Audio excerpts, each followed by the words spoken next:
Hello, welcome to Curated by Chelsea if you're new here, and welcome back if you're not. I am Chelsea, and we are at a year of being 30. I'm not at a year when it came to making that last video. I do believe I made that one back in September.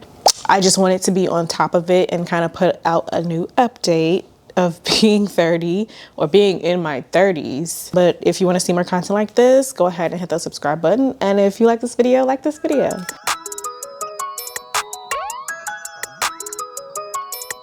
In my last video, I told you 10 things I've learned about being in my 30s, or 30 at that time. I had only been 30, was it a month or 2 months? I can't remember exactly, but so number one, my confidence is through the roof now. Of course, there are times when I do feel like a little bit insecure, but more often than not, I feel so confident.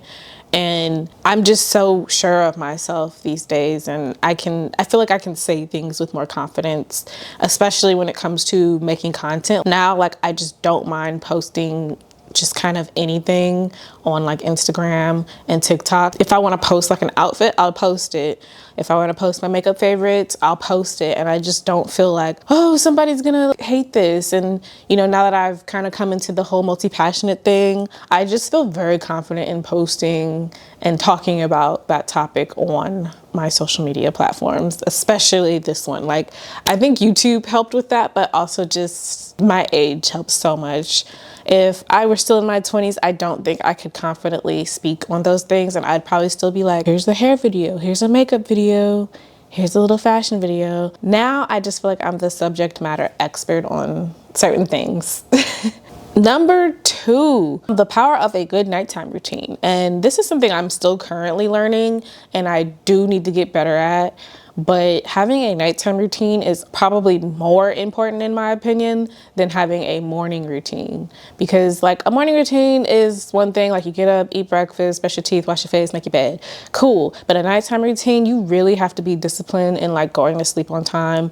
You got to do your skincare routine. You prepare for the morning. And like if you're not prepared for the morning, usually your morning routine is just kind of messed up. I feel like the nighttime routine starts at like winding down. 7 p.m. is a good time to start winding down. You do your skincare, brush your teeth. Well, if you're not still eating, really take care of yourself. You know, read a chapter of a book or write in your devotional or read a chapter out of your devotional. Like just things like that are so important to just have some structure and discipline in your life. Getting good sleep is definitely key, and I'm working on that.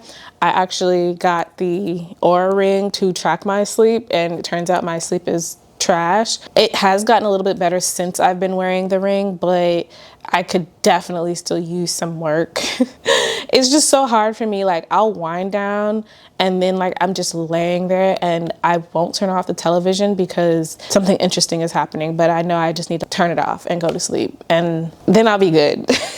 Number three, scrolling is terrible. It is so bad. And of course I still continue to do it, but I think I have gotten 10 times better at not scrolling rather. It's just so bad because a lot of the stuff that you view, you are consuming, and some of the stuff is just not, it's just not great to consume. Relationship podcast and relationship advice. I really try my hardest to like stop scrolling, and like I said, I am getting better at it. Probably the worst things about it is that it's such a time suck, and you'll be thinking you're scrolling for like 15 minutes and it's actually been an hour and a half. And then you're like, whoa, wait a minute. Where did all the time go?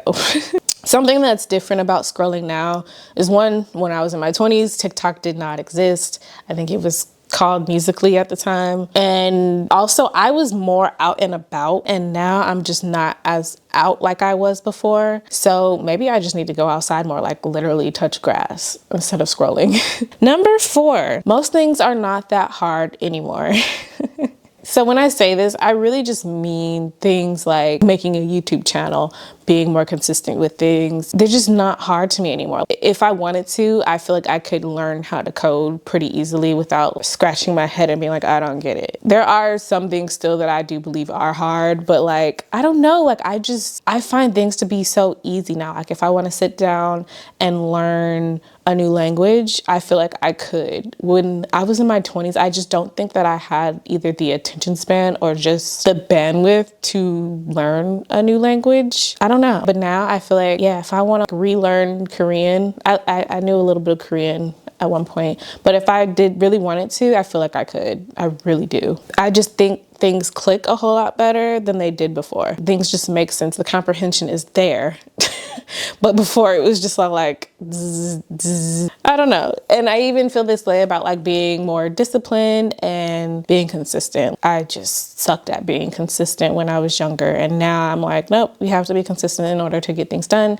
And we have to be disciplined. Number 5, letting go of perfection. Okay, so it's weird because sometimes I do see myself as being a perfectionist and sometimes I don't. Like sometimes I just don't care. And a lot of the times it just depends on the thing. I recently made a reel talking about how with my hair, I really don't care if it's perfect or not. My parts could be all over the place. I do not care. But when it comes to like my art, my sewing, crochet, that stuff, I want it to be perfect, at least close to it. And I will keep doing it and doing it and doing it. I will say I don't run into this problem that a lot of other artists do where I may draw something and I'm just like, I don't like it. It's not good enough. I don't really do that to myself. And I really think I did something earlier in life where I didn't do that to myself, where the negative self-talk I had to dead that. So I don't typically do that, but I will say if I have, let's say, a drawing and I know that I need to add more details to it, I'll just add more details.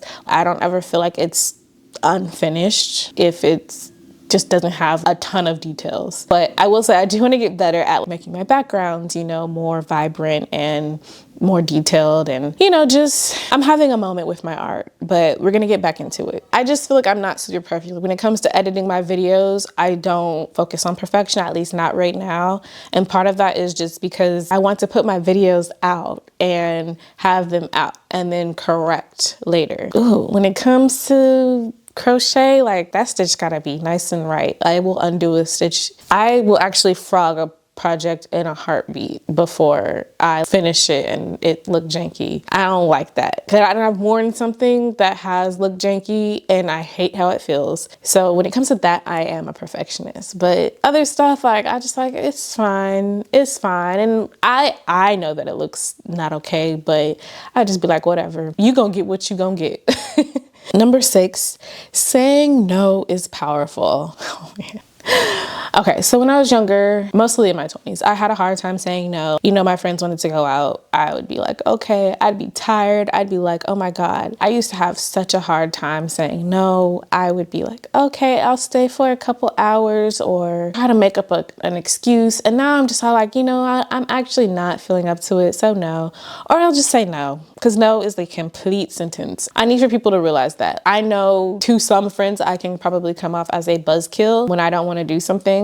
Sometimes I'll go and sometimes I won't. I will say lately I have been saying no a lot more and I really do love that because sometimes I just don't want to go. I don't want to put in the effort to like put on makeup, do my hair, put on clothes. Like it's a whole process and then I have to drive and driving is probably my least favorite thing. So I really try to like balance it out. Number 7, I feel like I have a better sense of self. I feel like I know who I am now and also the things that I value. I just don't accept just anything anymore. Like if I have a problem with something, I'll usually say it if it's worth it. If it's not, I'm not gonna say nothing. But if it's worth it, I'll be like, hey, no, that's not it. I'm not okay with that. And this is really good, especially in relationships, I feel like. Not that I'm giving relationship advice or anything. A lot of the times, men and women do think differently in certain ways. Sometimes you really do have to let your partner know like, hey, I'm really not okay with that. And I want it this way, or I need it this way, or whatever it may be.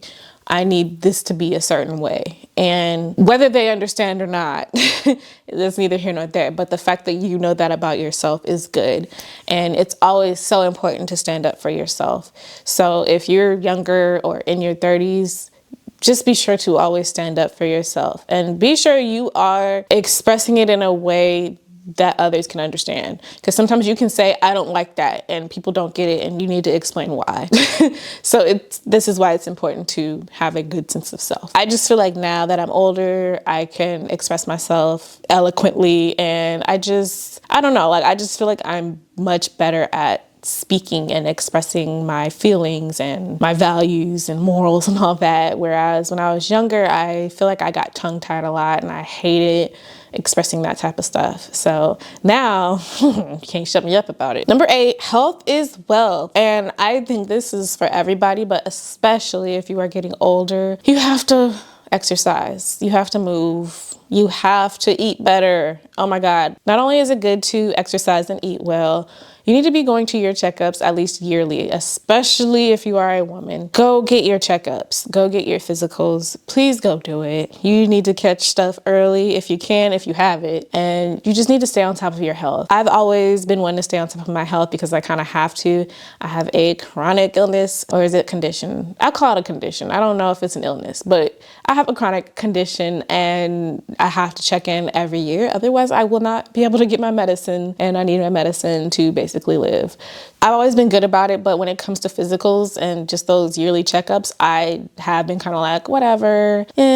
But no, now that I'm getting older, I'm like, okay, no, this is important. Let's do it. And the same goes for going to the dentist. At least go get your cleanings, and your insurance should cover your cleanings. If your insurance is not covering your cleanings, that's an issue. Everything else, like root canals, cavities, usually they're not covered, unfortunately. I think that's silly. I think we need to do something about that, but at least go get your dental checkups every year to every 6 months, please. 9, the importance of rest. So I've always been kind of a sleepy girl, cozy girl, whatever you want to call it. I've always been one of those. I need to rest. I need to just wind down. I need breaks throughout the day. Like I can't just keep going and going and going. Otherwise, I'm going to end up overstimulated. And this goes back to having a better sense of self. I now know what makes me overstimulated, what, just stresses me out. And sometimes I just need to take a step back and go get a breather, whatever it may be, wherever I am. Now that I know to acknowledge that and be like, I'm feeling overstimulated, let me go over here, let me just take deep breaths, whatever it is I need to do when it comes to like actual rest. The other day I didn't get quality sleep, so I was just chilling in bed all day. Like I am doing a vlog on it now, and that was in one of the clips, and I was just chilling because I was like, I didn't get any rest, so we're chilling today. But it is important, and the older you get, the more important it is. And I do feel like right now I don't have kids. I'm not sure how I'm gonna prioritize my rest when I do have kids, but I guess we'll just cross that bridge when we get there. And then 10, I do believe this was the same as last year, but 30 is only the beginning. I'm 31, so I'm still at the beginning of it. And I just feel like as I get older, I'm only going to get wiser. I'm going to get all this wisdom. Like I can just feel it. I just feel like myself now. In my 20s, I just felt so like out of place. Like I felt like a fish out of water. Now I just feel normal. I feel right. I feel like where I am is where I'm supposed to be. And I don't feel like a fraud. In my 20s, I just felt like, oh, I'm such a fraud. I feel so fake. I'm a poser. Like that's how I felt when I was younger. Now I'm just like, man, I'm doing me. I don't care. Like this is great. This is life. This is amazing. 30s are amazing. And I don't know, people who are enjoying their 30s, I don't know what's up, but I love it here. I really love it here. Like this is the life. This year has been very good to me. There have been some L's, of course, but I feel like the W's have very much outweighed the L's. So I'm so here for that. And I want to keep it that way. It's only the beginning. And I cannot wait to do this next year, talk about being 30. I'll probably call it something different next year. 30 feels amazing. It feels great. So if you are in your late 20s right now and you're like worried about getting older and all that, please don't worry. I promise 30 feels like a redo. It feels like a reset button. And it just feels so good. It's so freeing over here and so just a breath of fresh air for sure. So With that being said, that is it for this video. If you made it this far, leave a laughing, crying face in the comments. That is it. So again, if you like this video, hit that thumbs up button. And if you want to see more content like this, hit that subscribe button. And I will see you in the next one. Bye.